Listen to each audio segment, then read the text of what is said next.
Hi అండి. ఈరోజు మనం బూరెలు ఎలా తయారు చేయాలో నేర్చుకుందాం. అందులో సేమియా బూరెలండి చాలా బావుంటాయి. చాలా క్రిస్పీగా, లోపల చాలా స్మూత్‌గా చాలా బావుంటాయండి. చూడండి, చూస్తుంటే మీకు తెలుస్తుంది ఎంత బాగా వచ్చాయనేవి. చాలా బావుంటాయండి. చాలా సింపుల్‌గా చేసుకోవచ్చు. ఎప్పుడు ఎప్పుడు చేసే బూరెలా కాకుండా ఇలా సేమియాతో చేసుకుంటే చాలా బాగుంటాయండి. మనం ఈరోజు దీన్ని ఎలా ప్రిపేర్ చేయాలో మనం నేర్చుకుందాం.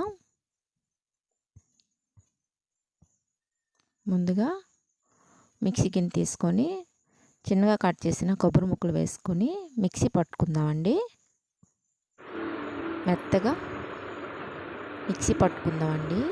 చూడండి, కొబ్బరి కూరలాగా ఆ విధంగా మిక్సీ పట్టుకుందాం. తర్వాత మనం కడాయి తీసుకొని అందులో సేమియా వేసుకుందామండి. 1 కప్పు వేసుకొని కొంచెం బాగా వేపుకుందామండి. కలర్ కొంచెం చేంజ్ అయ్యే వరకు. దాన్ని తీసుకొని పక్కన పెట్టుకుందాం. తర్వాత ఎసరు పెట్టుకుందామండి. కొంచెం వాటర్ వేసుకొని అది మరిగాక ముందుగా వేపు పెట్టుకున్న సేమియాని అందులో వేసుకుందామండి. కొంచెం ఆయిల్ కూడా వేసుకుందాం. ఒక పొంగు వచ్చేటప్పుడు మనం ఆఫ్ చేసేయాలండి. 60% ఉడికితే సరిపోతుందండి సేమియా అనేది. తర్వాత వడకట్టుకుందామండి. వాటర్ మొత్తం వచ్చేలాగా చూడండి. అది చల్లారాక ఆ విధంగా అవుతుందండి. ఇలా విడివిడిగా ఉండాలి మనకి సేమియా అనేది ఉడకాక. తర్వాత దీన్ని పక్కన పెట్టుకుందాం. తర్వాత పాకం పట్టుకుందామండి. కడాయిలో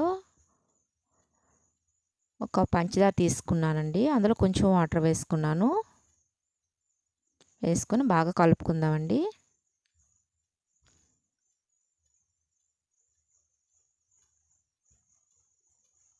ఈ వీడియో చివరి వరకు చూడండి. నచ్చితే లైక్ చేయండి, షేర్ చేయండి, సబ్స్క్రైబ్ చేయండి ఫ్రెండ్స్. పాకం అనేది 2 వేల మధ్య పెట్టగానే కొంచెం జిగటగా రావాలండి. అదే టైంలో మనం ముందుగా ప్రిపేర్ చేసుకున్న కొబ్బరి కూరని అందులో వేసుకుందామండి. వేసుకొని పచ్చివాసన పోయే వరకు బాగా కలుపుకుందాం. అదే టైంలో కొంచెం యాలకుల పొడి కూడా వేసుకుందాం. వేసుకొని ఒకసారి బాగా కలుపుకుందామండి. పాకంలోనే కొబ్బరి కూర మొత్తం బాగా ఉడకాలండి.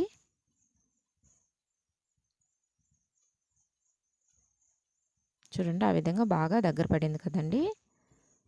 ఇదే టైంలో ముందు మనం ఉడకబెట్టుకున్న సేమియాను అందులో వేసుకుని బాగా కలుపుకుందామండి. పాకం మొత్తం దానికి అంటుకునేలా బాగా కలుపుకుందాం.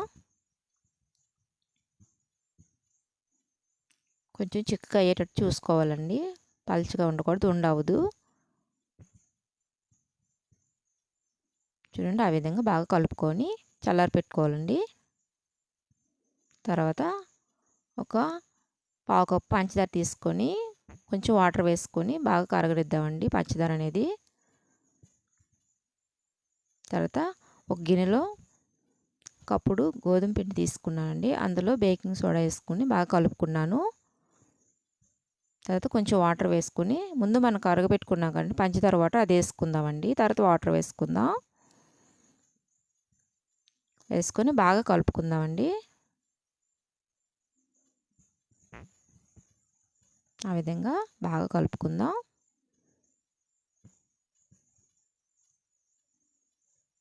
మరి పల్చగా కాకుండా చిక్కగా కాకుండా మధ్యలో కలుపుకోవాలండి. తర్వాత ముందుగా మనం చల్లారేసుకున్న సేమియా ఉంది కదండి పాకం పట్టుకునేది, అది మనం ఒకసారి బాగా కలుపుకొని ఉండలుగా చేసుకుందామండి. మీకు ఏ సైజు కావాలో అదే సైజులో మీరు ఉండలు చేసుకోవాలండి. కొంచెం చేతికి నెయ్యి కానీ ఆయిల్ కానీ రాసుకుంటే సరిపోతుందండి. చూడండి, అన్నీ కూడా ఆ విధంగా ఉండలు చేసుకుందాం. తర్వాత ముందుగా మనం ప్రిపేర్ చేసుకున్న గోధుమ పిండి లిక్విడ్ ఉంది కదండి, అందులో ఉండలన్నీ వేసుకుందామండి. స్టవ్ పై కడాయి పెట్టుకొని ఆయిల్ వేసుకోవాలండి. ఆయిల్ వేడయ్యాక ఆ బూరెల్ని అందులో వేసుకుందామండి. ఆయిల్లోని అలాగే ఒక్కొక్కటిగా వేసుకుందాం.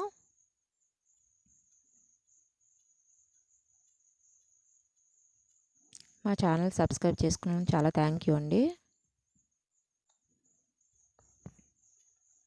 అన్నీ కూడా అదే విధంగా ఆయిల్లో వేసుకుందాం. వేసుకొని మధ్య మధ్యలో కలుపుతూ ఉండాలండి. అన్నిటిని టర్న్ చేస్తూ ఉందాము. బూరెలు అనేవి చాలా బాగుంటాయండి.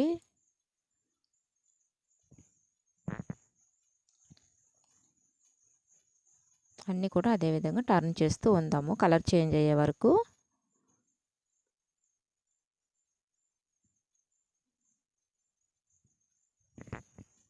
చూడండి కలర్ చేంజ్ అయ్యాయి కదండి. ఇదే టైంలో మనం అవి తీసుకుందామండి. చూడండి చాలా బాగా వచ్చాయి కదండి. చాలా టేస్ట్గా కూడా ఉంటాయండి సేమియా బూరెలు అనేవి.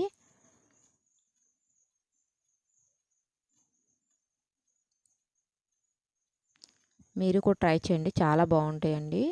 చాలా ఇష్టంగా తింటారు అందరూ కూడా. ఎప్పుడు తినే బూరెల కన్నా ఇవి చాలా బాగుంటాయండి. మీరు కూడా ట్రై చేసి ఎలా ఉన్నాయో కామెంట్లో చెప్పండి. అంతేనండి, సేమియా బూరెలు రెడీ అండి. ఈ వీడియో చివరి వరకు చూసినాక చాలా థ్యాంక్ యూ అండి. మళ్ళీ మరొక రెసిపీతో కలుసుకుందాం. Thank you so much.